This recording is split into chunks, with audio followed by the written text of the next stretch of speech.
Bienvenido a su programa Miradas. En esta ocasión tenemos como invitado en la sección de la entrevista a Rodrigo Cerritos, que él representa al movimiento de trabajadores despedidos del órgano ejecutivo, proceso llevado a cabo hace básicamente un año desde la llegada del nuevo gobierno central liderado por el presidente Nayib Bukele. Según la información que maneja este movimiento, son un promedio de 8,000 trabajadores que han sido despedidos desde el 1 de junio hasta la fecha. Rodrigo, por favor, háblenos un poco de dónde laboraba usted, cuál es su formación y experiencia en el campo en el que se desempeñaba. Bueno, gracias por la oportunidad de poder expresar. Mi nombre es Rodrigo José Cerritos Alfaro. Tengo 39 años de edad. Inicié mi formación profesional como controlador de aeródromo en el 2002. El campo de la aeronáutica en el país, en la educación formal, es muy limitada, por lo tanto es una formación especializada en el Instituto Centroamericano de Capacitación Aeronáutica, ICAE. A pesar de eso, tengo un técnico en tecnología radiográfica, el cual egresé en el 2002 en Scott Community College en Bettendorf, Iowa. Fui becado durante 2 años y medio. Luego inicié mi formación inicial como controlador de aeródromo en 1 año y medio acá en El Salvador. El 3 de noviembre del año 2003 fui contratado como auxiliar de controlador de aeródromo en el Aeropuerto Internacional Monseñor Romero. Durante 5 años me desempeñé en ese puesto. Más tarde nuestra generación, que fuimos 16, tenía la competencia y habilidad de controlar en el aeropuerto de Ilopango y en el aeropuerto de El Salvador. Me gradué también como controlador de aproximación por procedimiento. Luego me gradué como controlador de aproximación por vigilancia radar y tenía una trayectoria profesional de 18 años en CEPA, una de las autónomas más importantes en el país, donde tuve la oportunidad de pasar los gobiernos, parte de los gobiernos de Arena, los 10 años de gobierno del FMLN y 8 meses del gobierno de Nayib Bukele. Mis credenciales, mis notas reflejan un desempeño que no tiene ningún tipo de observación ni ningún tipo de anormalidad o una violación a ningún tipo de normativa, ni administrativa, ni disciplinaria, ni mucho menos técnica. Si le comprendo, Rodrigo, su expediente laboral básicamente estaba limpio y usted entró a laborar entonces por competencias y no por ninguna vinculación partidaria, ¿es así? De hecho, yo aquí tengo un periódico del año 2007, miércoles 17 de octubre del año 2007, donde este periódico hace una entrevista a esta labor, acá con otros compañeros de la promoción. Usted puede ver, ahí aparece mi foto, en el año 2017. Tengo todas las notas, todos los certificados, e incluso tuve acceso a mi expediente laboral, donde en esos 18 años no tengo ninguna AP1, es decir, ninguna amonestación grave. Mi puntualidad, mi asistencia, de verdad, no me gusta alabarse a la persona, pero yo creo que soy un ejemplo dentro de esa gama de 8,000 trabajadores y trabajadoras que, bien o mal, como seres humanos también fallamos, podemos cometer algún tipo de anormalidad, alguna falla, estamos sujetos a cometer errores, pero en el 95% de nuestros hermanos y hermanas trabajadoras y trabajadoras que no desempeñan cargo de confianza, que no son cargos de dirección, que no son personas que ejercen poder, sino que somos trabajadores con profesiones, con una vida académica y profesional comprobada, fuimos despedidos, primero, sin el debido proceso. Segundo, violando todas nuestras garantías laborales y nuestras garantías constitucionales, lo cual de verdad significa un verdadero retroceso en los derechos humanos en materia laboral. Rodrigo, ¿qué se les argumentó a ustedes al momento de separarlos de sus cargos, de sus funciones? tanto a usted como al promedio, digamos, de trabajadores del sector ejecutivo que han sido cesados en sus puestos de trabajo?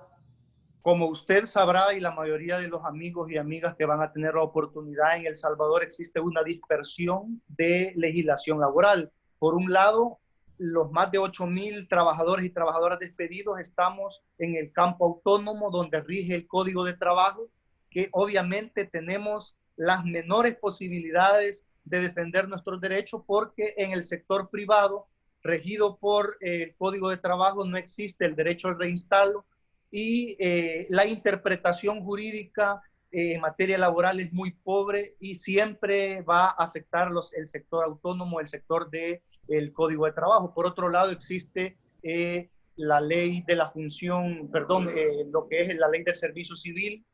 Está el tema del derecho administrativo, de lo contencioso administrativo, existe todo el tema de amparos, es decir, los mecanismos de despido muchas veces han sido, inicialmente comenzaron en Casa Presidencial y en otras instituciones como todas aquellas instituciones que daban asesoría a la mujer, por ejemplo, en Ciudad Mujer, en la Secretaría de Transparencia, en la Secretaría de Acceso, que tenía transparencia y acceso a la información en Casa Presidencial, otras secretarías que te dan dependencias. En CAPRES, por ejemplo, se les argumentó cancelación de los programas, es decir, fue un mecanismo no nuevo, sino un mecanismo utilizado de mecanismos neoliberales donde por un decreto ejecutivo o un consejo de ministros deciden eliminar una cartera de Estado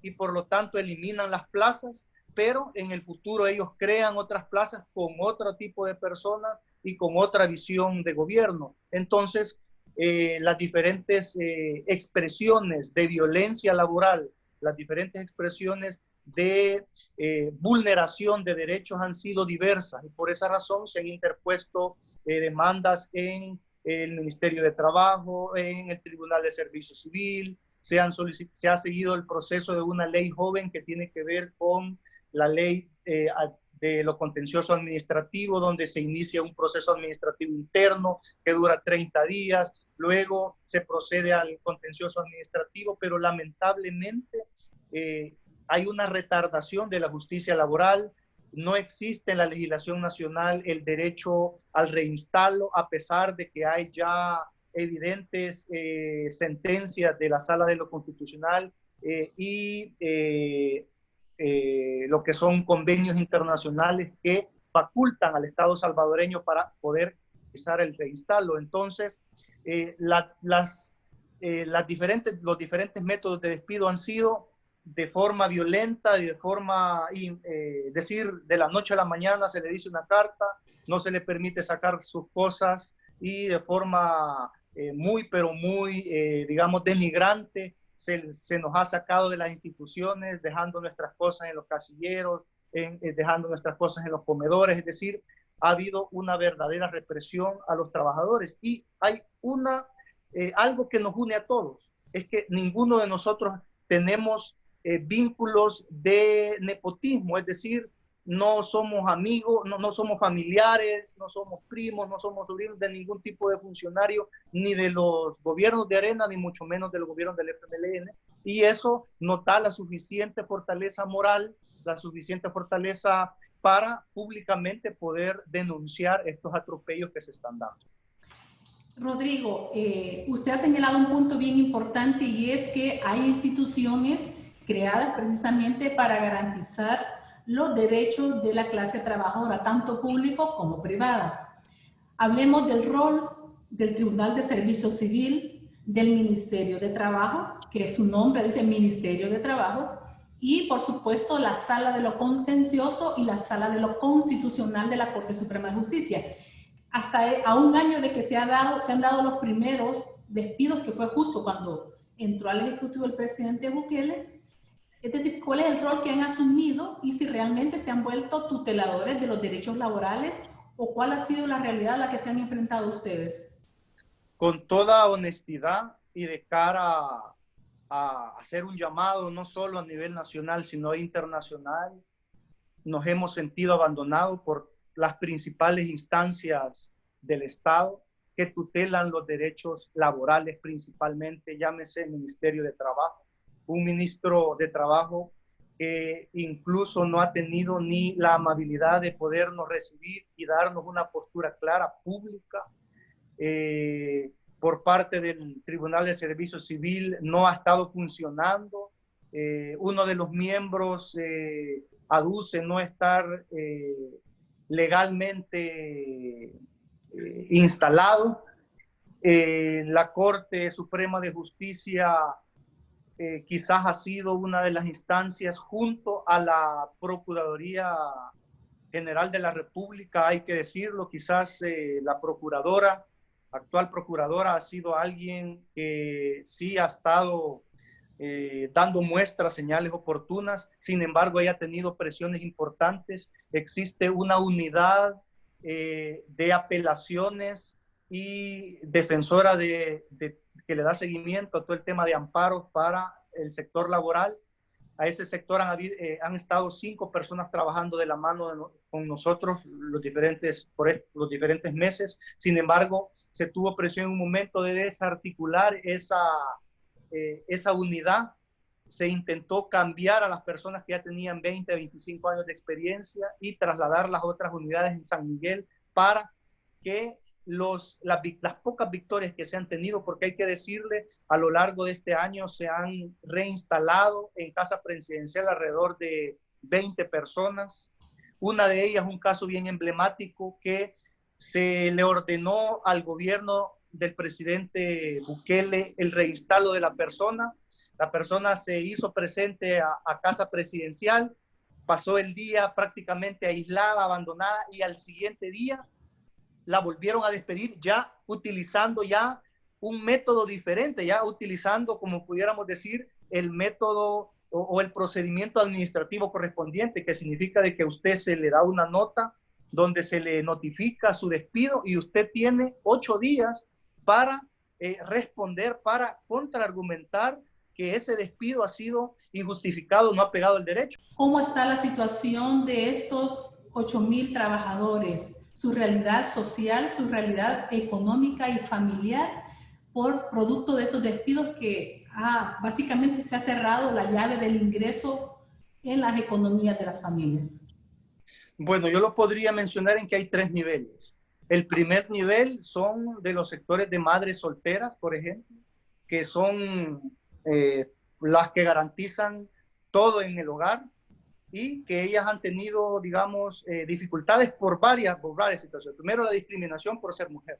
Segunda, la discriminación por ser madre soltera. Y ahora una tercera discriminación de estar desempleada. Eso ha venido a profundizar ya el siguiente nivel, donde implica todos aquellos que nosotros tenemos créditos para pago de vivienda, por ejemplo, que tenemos crédito de algún préstamo personal, sin cobertura a la seguridad social, en momentos complicadísimos. El tema de es un golpe emocional, es un golpe familiar. Es decir, hay personas que pasaron 2, 3, 4 meses aislados dentro de sus casas sin poder aceptar el golpe. Muchas personas que ya tienen más de 50 años, y usted sabe que en el mercado laboral todas aquellas personas que ya pasamos de los 35 años y que somos carreras especializadas, es muy difícil poder optar nuevamente al mercado. En mi caso, en el sector privado, por ejemplo, y proveniente de una autónoma donde tenemos contrato colectivo de trabajo, sin lugar a duda, hay un respiro por el tema de la indemnización, pero en la gran mayoría de ministerios, de secretarías, de subsecretarías, son despidos sin ningún tipo de bonificación, sin ningún tipo de, digamos, apoyo económico para poder paliar, y eso se suma a todo el tema del costo de la canasta básica, se suma al tema del COVID-19. Imagínese su servidor, luego del despido buscó cómo vendió su vehículo, compró otro nuevo para entrar al tema de Uber y empezar pero con el tema del Uber, mi licencia de Uber se me fue congelada porque actualmente las oficinas de Uber están cerradas. Hace 3 días estuve ahí. No hemos tenido apoyo por parte del gobierno ni de los $300, ni de canasta solidaria, de alimentos. No tenemos posibilidad de crédito en el sector formal. Es decir, no podemos accesar, por ejemplo, a Bandesal para buscar un mecanismo de hacer un emprendimiento porque, es decir, tenemos una situación complicada. ¿Cuáles son las peticiones puntuales del movimiento de trabajadores despedidos? Primero, que cese los despidos al sector público y que no sea una política neoliberal al mejor estilo de la receta del Fondo Monetario Internacional, del Banco Mundial, y que no sea un mecanismo para que el nuevo gobierno pueda darle empleo a la militancia del partido político Nuevas Ideas. Primero, si hay trabajadores y trabajadoras que no cumplen, si hay trabajadoras y trabajadoras que son irresponsables, que se les siga el debido proceso y que se les aplique todo el peso de la ley, porque nosotros tampoco estamos para proteger trabajadores que no hagan bien su trabajo. Entonces, que se paralice o que se evite ese tipo de prácticas neoliberales. Segundo, que se siga el debido proceso. Y tercero, que se pueda garantizar por medio de las instituciones del Estado una pronta y cumplida justicia en materia laboral. Que la Comisión de Trabajo de la Asamblea Legislativa funcione por primera vez en la historia. Nunca han habido avances importantes en materia de legislación. Tenemos un código de trabajo obsoleto de más de 60 años, pero no queremos que reactiven un código de trabajo a imagen y semejanza de la empresa privada, ni tampoco queremos leyes que le faculten al Ejecutivo despedir. Una de las cosas es que el actual presupuesto general de la Nación faculta al gobierno para despedir a 4,000 personas. Y ya llevamos 8,000. Le agradecemos su participación, Rodrigo. Y bueno, en Miradas le pedimos que no nos cambie porque tenemos más.